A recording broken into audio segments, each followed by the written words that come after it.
It's actually on Willie's ranch where he filmed Red-Headed Stranger. Oh, wow. The festival's kind of a limited ticket, kind of an exclusive thing. It was really cool to be asked to be a part of it.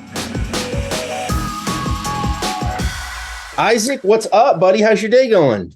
Going great. Had a tour of the distillery. Been playing some music, man. It's been a great day. Nice. Did you enjoy that tour? See, I've not taken a tour of the Dickel distillery. I haven't had that chance yet, but I got a good friend that did, and he loved it. It was really cool. It was a lot of information, a lot of insight, stuff that I would have never really thought of, like their water source and how unique it is to George Dickel. It's a really cool thing, man. It was fun. That's so cool, man. And what a time to do it. You're doing it on National Bourbon Day. Indeed. That's crazy. That's so much fun. It is, man. Not only National Bourbon Day, it's also the 2-year anniversary today of George Dickel's bourbon, which is a really, really fantastic bourbon. We've been sipping on some of that. It's great. I 100% agree with you. I do not have any currently. I'm going to have to make a run to the store, but I keep that in rotation. That is such a great, terrific bourbon. Oh my gosh. I'm on board with you right there. 100%.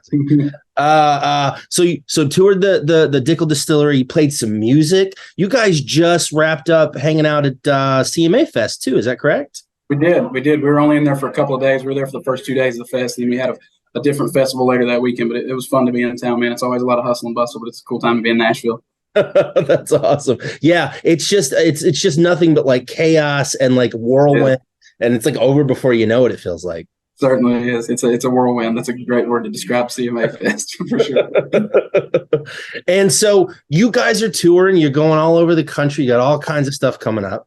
But I wanted to ask about the cover of Nightlife that you guys did with Ernest, because I really love that and that Willie Nelson cover. And I wanted to ask maybe just kind of how that came together. You guys go way back with Ernest. What's the story on that? That was actually our first time meeting him. Was that day. Spotify got in touch with us and wanted to do a session, and we wanted to do something a little bit outside of the box. Something kind of unconventional from both of our ends of the spectrum, because we're kind of, not exactly the same sonically with our music and Ernest music, but it was similar enough that there was some really cool stuff we got to do in there together. I was really pleased with how it turned out. It's a cool song, and I hope we did it justice. It's a really cool song. I feel like I love it. And I noticed that I wanted to ask, because I live in Oregon. I know that you guys are playing the inaugural FairWell Fest here next month in July.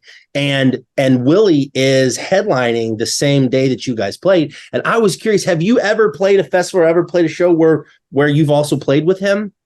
We have, yeah. We got to do Luck Reunion last year down in kind of outside of Austin.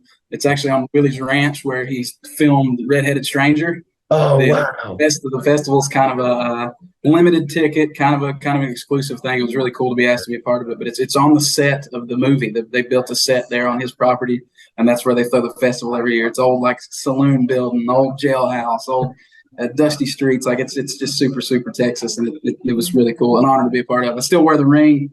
Nice. Oh, look at that. It hasn't left my hand since we played it. So yeah, man. That's so cool, man. I mean, he's just the best. He is outlaw country. Yeah. He embodies everything that's good about country music. 100% agree. 100% agree. Man, we're a year out from you guys and Fortune Favors the Bold. I mean, that album is a little more than a year old now, and I'm curious, man. What has been the reaction from fans? A year, here we are, a year later, the music's you're still rolling out, still playing these songs at shows. Like, you still getting the same kind of energy from the audience? Sure. Yeah. I mean, we're really fortunate to be, a year removed from our last record release, and the record itself still building steam and getting the new ears all the time. So yeah, man, we've just kind of let it grow as we've grown as a band, and as our fan base has grown and people are latching onto it every day. We'll probably be in the studio fairly soon, shooting for a release sometime probably early next yearish. But looking really forward to getting back in the studio. But still super proud of what the record's still doing. It's still traveling and making its paces. So it feels good, man. That's awesome. Yeah, no, 100%.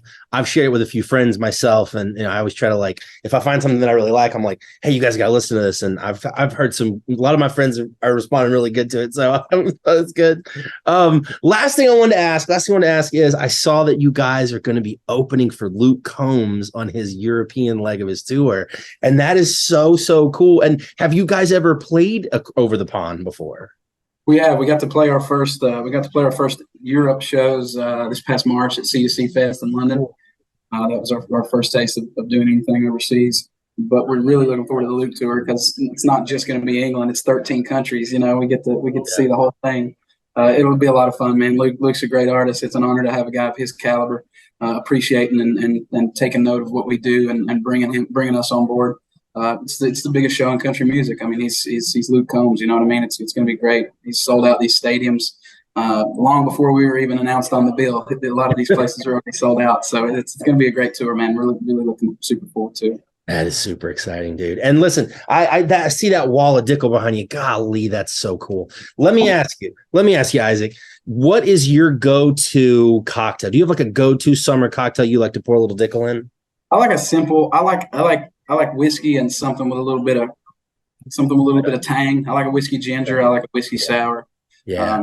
I even like I'm drinking part of this cocktail anyway. Somebody added something else to it, but it started out as a Dickel and sun drop, which has got a little bit of that kind of acidic little bite. Might do a little squirt of lemon in it. I think that would set it off. Get that little bit of tang, like you said. Yeah, and I like that. See, I'm with you. I like to just pour a little ginger in there, get that Kentucky Mule kind of going, and I'm happy. You know what I mean? Like, that's the drink right there. Simple is best a lot of times with whiskey. I 100% agree with you. You don't got to go too crazy. Sure. Isaac, you're the coolest, man. Thank you so much. I really appreciate you taking time today. I'll let you go so you can enjoy the National Bourbon Day festivities, man, at Dickel. Thanks, man. Appreciate it.